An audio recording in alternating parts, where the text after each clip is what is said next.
Hi everyone, welcome back to my channel. My name is Josette. Today I am doing a video that I'm really excited about filming because it forces me to reflect on my first loc journey. So today's video is... Okay, Gabriel. So today's video is all about things I'll do different. I cannot speak. So today's video is all about things I'll be doing differently with my second set of locs. I had my first set of locs from age 11 to age 24. Losing track of time. Okay, so today this is just going to be about things I'll do differently, things that I've learned. So hopefully this helps anyone watching this video. So I have a bunch of notes on my phone. So when I looked back at my old videos, I saw that I made a lot of mistakes. But that's what's so cool about documenting your journey on YouTube and having videos to look back on. And even having a journey to begin with. Having videos to look back on is really, really cool and insightful to be able to see exactly what you were doing and your thought process for doing those things. Your journey is never going to be perfect, but there is so much to learn. So that's what is so cool about YouTube and having videos. So let's just get into the first thing that I'll be doing differently. Okay, so for my second set of vlogs, I'll be doing no bleaching and no dyeing. There's not a whole lot to comment on this point because I know what bleaching does. I know how damaging it is, how drying it is, how it actually thins out the density of your locks, how it creates lifelessness and breakage. That's facts. I know that for sure 100%. That's definitely not something that I want to experience on my second loc journey because my goal is length. And honestly, let me just say this real quick. If I was not interested in length, if I didn't want to have long hair that was my own hair, I would keep my hair shorter than this for the rest of my life. Like I would have a TWA like really, really shorter than this, like practically bald. I would have that hairstyle forever because I think that looks really good on me. But because my goal for the future is to have long hair and I want it to be my hair, I'm not for wearing weaves or wigs. That's why I am going to be embarking on my second loc journey. So just to get that out of the way where my head's at. So I might actually do a reaction video to one of my videos where I was bleaching my locks because I think that'd be really interesting to go back and watch that because I just went right into bleaching and now I know the result of that. So I might do a reaction video. Let me know what you think if I should do a reaction video to one of my old videos. I also won't be coloring my locks, especially in the beginning stages where I'm not fully locked yet. That can definitely be damaging to your hair. I can't speak for 5 years into my loc journey or 10 years into my loc journey because I've said never before. I've said I'm never going to cut my locks, but you don't know what the future is going to hold. So I know for sure that I'm not going to do bleaching because my goal is length. But from experience, doing a darker dye, especially one with no ammonia, does not cause breakage. I know that for sure. You do have to do more to take care of your hair, and it wouldn't be your virgin hair color, but I know going darker is not as damaging, especially if you're very specific about which brand of dye you're using. Yeah. But I'm going to embrace my natural hair color for as long as I possibly can. Okay, number 2, something that I really took for granted in my first loc journey was using cotton and polyester towels. I didn't know that it would contribute so much to lint in my hair, especially around the back of my hair where my texture is more susceptible to lint. And I didn't really realize the effect that it had until my big chop. So I am happy that I did my big chop. I'm so happy because That's a whole separate video. I'm going to do a whole separate video on my big chop and what it has taught me. To avoid lint this time around, I'm only going to be using microfiber towels or some sort of t-shirt towel, something like that. I am definitely not going to be using cotton or polyester, especially not white ones like I did in my first journey. So that is 100% sure, for sure. The third thing that I'll be doing differently in my second set of locks is wearing a satin bonnet. Because I have loose natural hair now, I have to wear a satin bonnet unless I want my hair to be crispy in the morning, so dried out, frizzy. If I want to avoid that, I have to wear a satin bonnet.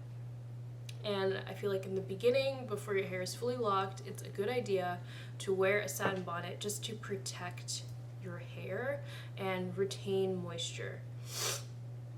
Excuse me. Okay. I have no idea how long my hair is going to take to fully lock because I'll be using the interlocking method. I don't know that, but I know that during that time I'm going to be wearing a bonnet, and it won't be that much different because I will be starting my second set of locks on shorter hair, so it'll just be like how I wear a bonnet now.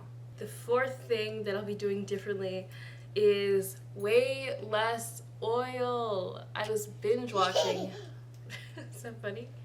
I was binge watching my older videos and I saw how much oil I used. Crazy.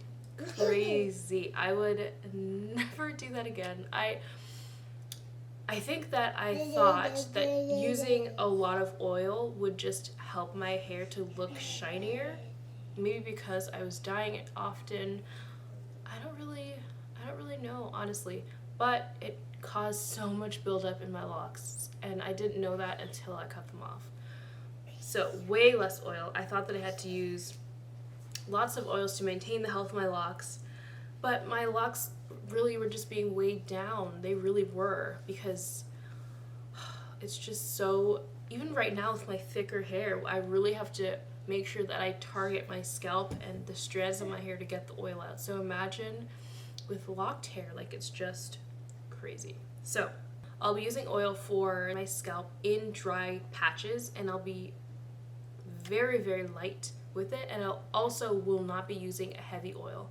Before I was using castor oil and coconut oil, but this time around I'm only using a lightweight oil. My lightweight oil of choice is almond oil. That is the lightest oil that I've come across so far. So that is my oil of choice this time around. The fifth thing that I'll be doing differently is no conditioner. No conditioner. Okay. This is something that I'll refrain from using, especially in the beginning of my journey. I am not going to touch conditioner. So right now, I'm honestly like, I just need to use up my loose natural hair products because I am not a wasteful person. I hate wasting things that I spend money on. Like, I will use it until it is dry. So I'm going to just try my best to use up my natural hair products while I still have my loose natural hair, which I think is doable because I do need so many products because my hair is so thick and I basically have to refresh it every day. Okay. With my loose natural hair, conditioner, like I said, is an absolute must. I can't not do it. But with a locked journey, it's a completely different dynamic. And I'll be staying away from it in the beginning, like I said. I'll see if it's really necessary to use it as my lock journey moves forward. Let me know below if you use conditioner at all, or if you stay away, or if once your locks matured, you found that it was okay to use that. My mom has a method that's on my channel in her simple lock wash routine about how she uses conditioner. She only uses it at the ends of her hair, and she washes it out with shampoo. So something like that I would definitely consider doing once my hair is fully locked, not before then, because I want my locks to be compact so that products can't just get in there and get stuck in there. Something that I want to go hand in hand with that one is I'm going to do more ACV rinses, because that prevents buildup. It really just strips your hair of all the gunk and oils. So I would do that more often. I think I only tried that once, and that's on my channel in a video. So that's something that I will value a lot more, is really using apple cider vinegar to cleanse my hair. So that's kind of number 6, but that was not my list. I just thought of it just now. So let's say the 6th thing now, or let's say the 7th thing. The 7th thing is no gels. I used to use gel so much. You'd think I was addicted to gel. Like, I used to use it to help with the retightening process. I use Eco Styler gel, which is a thicker gel. I use that to help retwist my hair. That is such a no-no. I'm not really sure why I did that. I think it was more just to help tame my hair when I was, just to make it look more sleek. Not doing that again. The only time I would use gels, I think, is for slicking down my edges, but even I don't use gel for that anymore. Now I use an actual edge control, which is more of an oil-based kind of consistency. So yeah, that's what I would do now. I'm just going to completely stay away from all gels, especially with loose natural hair now. I know how my hair reacts to it, and it's not even helpful. It doesn't add any nutrients or benefits to my hair, so gels are out of the picture, out of the question now. The last thing that I'm going to be doing differently in my second lock set is not retightening too often. I definitely retighten the front of my hair more often than the rest. Like, my full head I would do every 6 weeks or so, 6 to 8 weeks. But the front of my hair I would redo more often. Sometimes I would even just interlock the front, but I'm really going to try and stay away from doing that because it did create too much tension. I'm going to try not to worry about it as much. And now that I understand my loose natural hair more, I think that it'll be easier to deal with my roots growing out. That's my theory anyway. Yeah? Yeah. Especially when I first learned to interlock on my own. My mom did my retightnings for the first 5 years of my lock journey. I definitely went overboard with the retightening. So that is a lesson that I learned, and I'm going to remember that for my second lock set. Okay. So I think that is everything that I wanted to mention. If I think of anything, I'll just do another video or incorporate it some way into a different type of video. So I hope that you learned something from this. If you're starting another journey, or if you're starting your first journey, or whatever the case may be, thank you so much for watching this video, and I will definitely see you in my next one. Bye!